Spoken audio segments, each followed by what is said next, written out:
I discovered my husband had cheated with my best friend while I was working overseas, finding out at the baby shower they hosted for their unborn child. I returned from my work trip earlier than scheduled. I didn't tell anyone I was returning. I wanted to surprise Miguel. When I arrived on our street, I noticed a few automobiles parked in front of our house. The garden was adorned with blue and pink balloons, and a banner proclaimed, "Welcome, our little miracle." I parked my car a block away and walked over. The door was slightly open, and music and laughter could be heard from inside. When I walked in, I froze. In the center of the living room, Carmen, my dearest friend, was clearly 6 months pregnant. My mother-in-law, Rosa, was softly massaging her belly as my mother poured drinks. Gifts were arranged on a beautiful table. "So, is the nursery ready?" my Aunt Elena said. "Almost," Carmen responded. Miguel insisted on painting it himself. He's been working on it every weekend. My spouse strolled in at that very moment, bearing more drinks. He approached Carmen and hugged her from behind, his hands resting on her stomach. "We just need to set up the crib," he told us. "We picked it out together last week." I watched as my mother stiffened when she saw me. She hurried over. "Anna, we weren't expecting you today," she said softly, taking my arm. "Let's go outside. We need to talk." I pushed free from her grip. "Talk about what?" I inquired. "About how my husband got my best friend pregnant while I was working in another country." The buzz in the room subsided. Carmen was the first to notice me. Her face became pallid. Miguel stood motionless, his hands still resting on her tummy. "Anna," he started. "Don't you dare," I interrupted him. "How long have you been cheating on me?" No one responded. My father, standing in a corner, was unable to look me in the eye. "I can explain," Carmen replied, taking a step forward. "We didn't want you to find out like this." "Oh, and how were you planning to tell me? After the baby was born? Or when they turned 18? My mother-in-law stepped in. "Anna, please think about the baby. Carmen doesn't need this stress in her condition." "Her condition?" I asked, laughing dryly. "The same condition I was in 2 years ago when I lost my baby? Where was your concern then, Rosa?" The hush that ensued was deafening. My mom tried again. "Honey, I know this is difficult." "Difficult for whom?" I demanded. "For me, who worked nonstop for 9 months while my husband was sleeping with my best friend. Or for all of you who had to keep up the charade." Miguel eventually walked away from Carmen. "Anna, can we talk privately? Don't make a scene." "A scene?" I sneered. "No, Miguel. A scene would be telling everyone how you convinced me to take that overseas job, how you said we needed the money to start our family." I turned to face Carmen. "Did he tell you that? Or did he say he was lonely and abandoned while his cruel wife chased her career?" Carmen began crying. "It wasn't like that. We didn't plan this." "Of course not," I replied mockingly. "I suppose you just tripped and fell pregnant by my husband? These things happen, right?" The visitors started shifting uncomfortably. Some grabbed their bags and prepared to go. My father finally spoke up. "Anna, calm down. You're upset." "Upset?" I laughed bitterly. "No, Dad, I'm perfectly calm. In fact, I'm grateful." My mother frowned, puzzled. "Grateful?" she repeated. "Yes," I said, my voice steady. "Because now I see everyone for who they really are. My husband, the liar. My best friend, the traitor. And my family, the cowards who chose to protect this lie instead of me." I strolled over to the present table and chose one at random. "This one's yours, Mom," I said, holding it up. "You bought a nice gift for your son-in-law's mistress's baby." "Anna, please," my mother begged. I ripped the wrapping paper open. The baby's attire was white with blue embellishments. "How thoughtful," I replied, my voice full of sarcasm. "I hope you kept the receipt." Miguel moved closer, attempting to take the gift from my hands. "Enough, Anna. You're making a fool of yourself." "Making a fool of myself?" I snorted. "No, Miguel, you did that all on your own, getting my best friend pregnant while I was paying all the bills." My mother-in-law stood up in indignation. "This is too much," she exclaimed. "Miguel was just looking for the happiness you couldn't give him. Always busy, always working." "You're right, Rosa," I responded coldly. "I was too busy working. Working to pay the mortgage on the house where your son was sleeping with my best friend." I gazed around the room. Every familiar face suddenly resembled that of a stranger. "You know what?" I said. "You can keep the house, the furniture, the gifts. But Miguel, I suggest you get a good job, because you won't have access to my money anymore." Miguel's cheeks turned pale. What are you talking about? I'm talking about how while I was overseas, I wasn't just working. I was also consulting a lawyer. I have proof of every penny I spent on this house, on you, on our marriage. I turned and went out of the house, not looking back. My hands were trembling, my breathing was uneven, but I refused to give up in front of them. They did not deserve to see my tears. I went away, ignoring the curious eyes of the neighbors who had most likely heard everything that had happened. I got in my car and slammed the door shut. My fingers grew white from the tight hold I had on the steering wheel. My vision had dimmed, but I refused to cry. I started the engine and drove away from that nightmare with no destination or direction. My phone was full of messages, missed calls from my mother, text messages from Miguel, even from Carmen. Please, Anna, we need to talk. This wasn't supposed to happen this way. You don't understand the whole situation. Oh, I understand. I really understood. I thought bitterly. I realized that while I was working to support my home, family, and marriage, they were all together. Every time Miguel called and said he missed me, I knew he was telling a lie. I realized that whenever Carmen stated she was busy and couldn't talk, it was because she was busy with him. A nasty taste entered my mouth. Disgust. I was disgusted with myself for not noticing it sooner. After driving for a time, I turned into the parking lot of an unrelated hotel. I needed someplace to breathe. I wasn't returning to that house. That house now served as a monument to my humiliation. I headed to the front desk and reserved a room for a few days. The receptionist gave me an odd look, possibly due to my untidy appearance, but handed me the key without asking any questions. When I entered the room, I shut the door and collapsed on the bed. Only then did the weight of everything overwhelm me. I curled up and hugged myself, letting the tears flow, tears of fury, disdain, and a deep, stifling agony that constricted my chest. But I couldn't do this forever. I needed to do something. The next morning, I went directly to my lawyer's office. He was already aware of my situation and had all of the essential documentation prepared to guarantee that I got out of this problem with as little damage as possible. I want to start the process today, I stated firmly. Divorce, property division, everything. And I want it to be clear that Miguel won't see a single cent of my money. He nodded. You have more than enough evidence to contest any claim he might make. The house is in your name. All the expenses were covered by you. He has no rights to anything. I took a deep breath. Good. Then let him find out the hard way. I walked out of the office with an unusual sensation of relief. For the first time in a long time, I felt in charge of my own life. My phone vibrated. Miguel. I ignored it. Minutes later, a message appeared. We need to talk. Please, Anna. I merely texted back. Talk to my lawyer. Days passed, and the calls and messages continued until one afternoon. While I was drinking coffee at a cafe near the hotel, someone approached my table. Miguel. He looked terrible. Deep-eye bags, unkempt hair. But I had no pity. Anna, please. He sat across from me without being asked. I didn't want you to find out like that. I crossed my arms. Oh, but how did you want me to find out? With an invitation to the baby shower. He ran his palm over his face, tired. This isn't how I wanted things to happen. I made a mistake. A mistake. I scoffed. Getting my best friend pregnant was not a mistake, Miguel. It was a choice. You decided to sleep with her. You decided to lie to me. You opted to have everyone cover for you. He lowered his head. I was lonely, Anna. You were never here. You were always traveling, always busy with work. I gave out a sour laugh. And why was I busy, Miguel? Because I was the one paying for our damn house while you sat at home, doing nothing. He said nothing. You want to know the most ironic part? I asked. I took that position because I believed we were creating something together, and I made sacrifices thinking it was for the greater good. But while I was straining myself to exhaustion, you were betraying me with my dearest friend. He gazed at me with desperation. I know I messed up, Anna, but can't we fix this another way? I leaned forward and looked right into his eyes. We're correcting it. My lawyer has already filed for divorce. You will not receive a penny from me. And as for that child, I hope you are a decent father because I want you out of my life. Anna, please.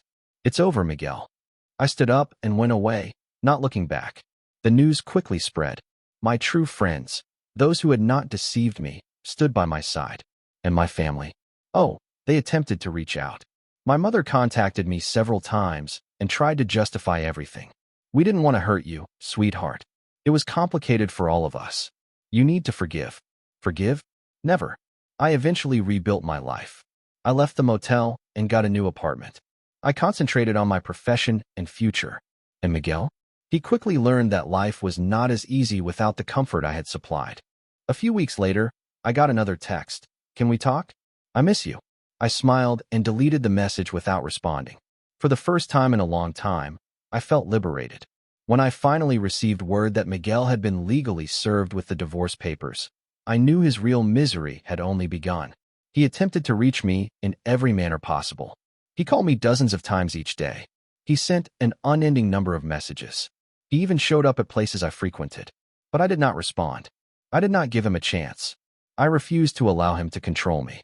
One night, when I was returning to my apartment, I noticed my mother standing outside. Anna, we need to talk. I rolled my eyes. I already knew what it was about. We have nothing to talk about. Miguel is desperate.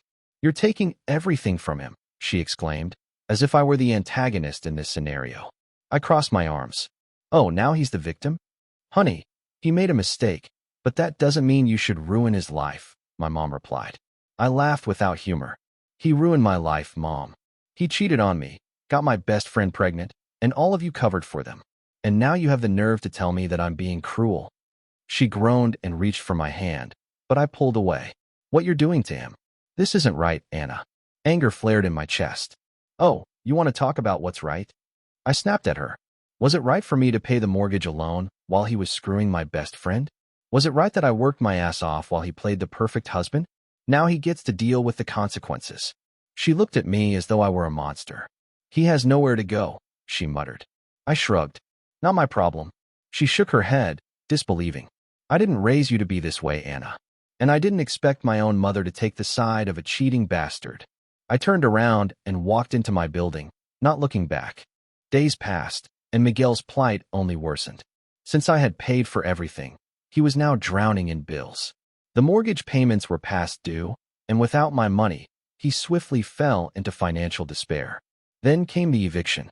I knew it was coming when I got confirmation that he hadn't made any payments, and I made it a point to personally see the moment he was forced to leave my house.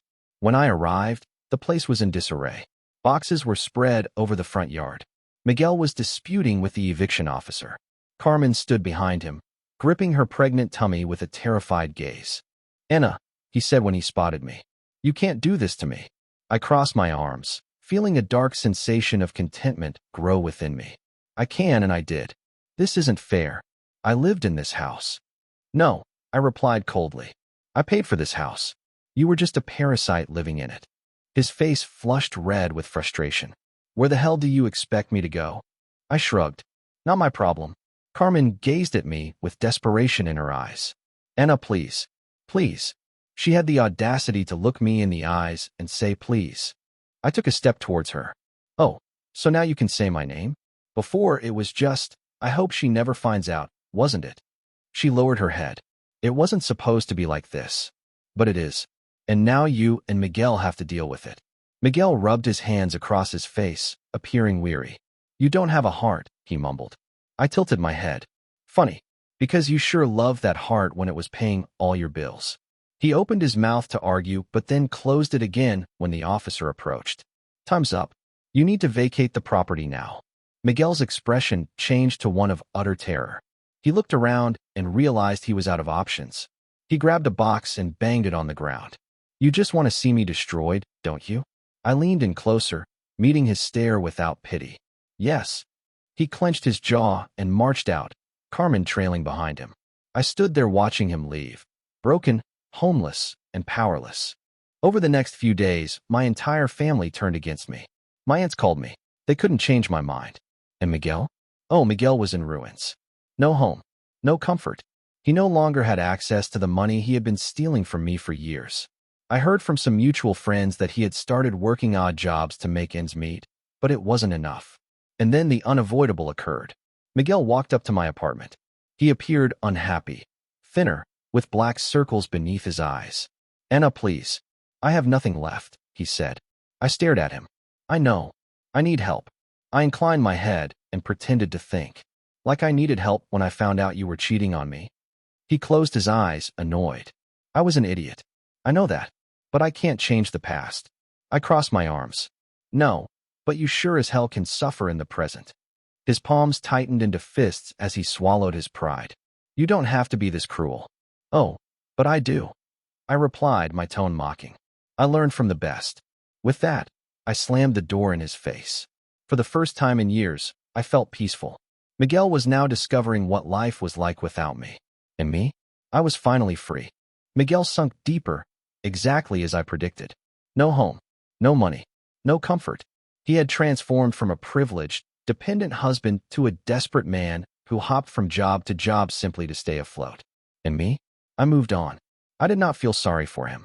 In fact, every time I heard of another calamity in his life, I felt a strange kind of joy. It was a great taste of justice to know that all he had done to me would come back to haunt him. And then I got the finest news I'd had in months. Carmen had filed for divorce.